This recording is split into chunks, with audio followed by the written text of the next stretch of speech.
raining pretty good today.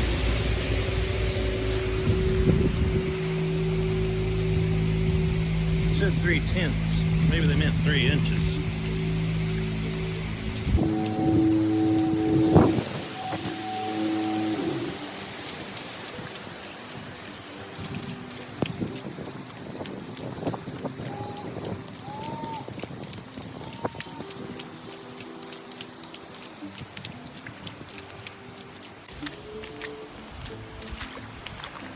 All the cows find the dry spot.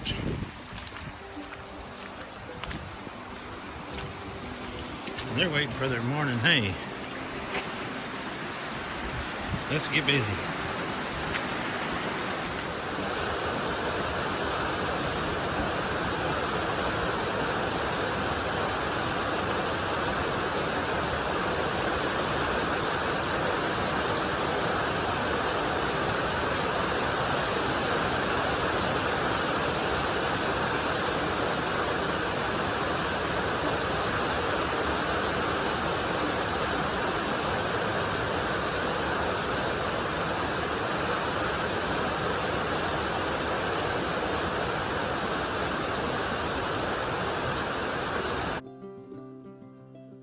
Don't forget to give us a thumbs up, and if you like it, subscribe.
Can't really do a whole lot today, so I just wanted to answer some questions from people. One of the questions I got was, why did we start dairy farming? Well, we wanted to get away from the hustle and bustle of the world, and we wanted to come out and live around nature, and the only thing that we could think of that would provide us a monthly income was dairy farming. And you get a milk check every month, you know, and so it was really tough. But I tell you, what we did was we had a small place in Texas, and in 2016 we sold that and we bought this little 80-acre dairy farm that was already going. It already had cows. The milk truck was already coming. Everything was already set up. We bought his equipment, we bought his cows, and they milked until the day that we signed papers, and then we milked while they moved out of the house, and then a couple weeks later we moved in. But it only worked because there were so many people that helped us, and it was the locals here. So if you're ever thinking about moving and trying to start up your own farm, hobby farm, whatever, just know that neighbors make a world of difference. We had one neighbor who, just out of the goodness of her heart, offered up our home to live in while the owners here moved out. Well, she also moved in with her dad, and let us use her house, use her towels, her food in her refrigerator. She just opened up her house to us so that we could have some place to go home to until the owners here got moved out. We also had lots of help in starting up from, we thought we knew a little bit about farming from we had a few small beef cows, a small, just 6, 8, 10 cows sometimes. But it turns out we didn't know anything about dairy farming. In comparison, my wife grew up on a farm in Wisconsin, and they dairy farmed commercially until the 80s, but they hadn't shipped milk in several years, so there was a learning curve for all of us to know how to treat cows, to deal with problems that we've never seen in Texas. We never saw heel wart. We never saw foot rot. We had never dealt with a case of milk fever. We had never treated a cow for mastitis. All these things were learning curves for us, and thankfully I had a couple of cows that just as soon as we signed the papers, maybe after a couple months, they one of them had something called bloody bowel syndrome, and she overnight. Another one had complications from milk fever, and so we had a neighbor show up with 2 bred heifers. Showed up in a 15-passenger van with a stock trailer, backed up to my gate, opened it up, said, "Here's 2 cows. I want the calves out of them, but you can milk the cows, and just someday if you cull a cow, send me that check." And his name's Duncan Smith. He has his own YouTube channel. It's called Duncan Smith in the Sticks. He's a real estate guy. If you need anything real estate wise in South Central Missouri, he's the man you go to. He's going to be honest, and he's going to tell you like it is, that this land probably will not work, or I don't think that this is going to be a good fit for you, and he'll tell you when he thinks it's a really good deal. And so I would recommend you go to his channel and check him out, Duncan Smith in the Sticks. He'll work hard for you. He's been a great friend to us.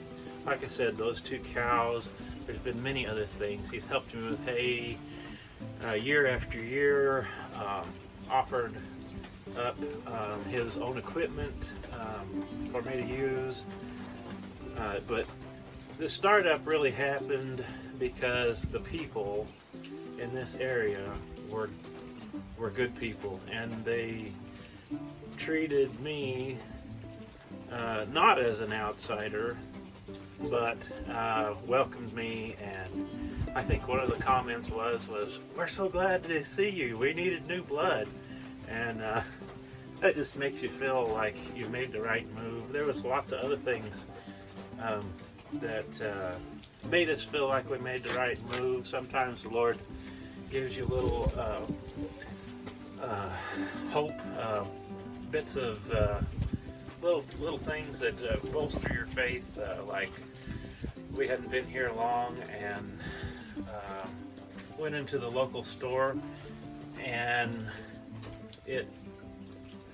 there was a guy handing out gift certificates. It was close to Christmas, and he handed me one and said Merry Christmas, and it was $25 for the store. And then we went to another place, and there was a guy who paid for our meal just because we bowed our heads before we ate. He said, "We'd like to see that," and he bought our meal, and it bolstered our faith that we were doing the right thing. We were in the right spot, in the right part of the world. But basically, how we started was just jumping right into it.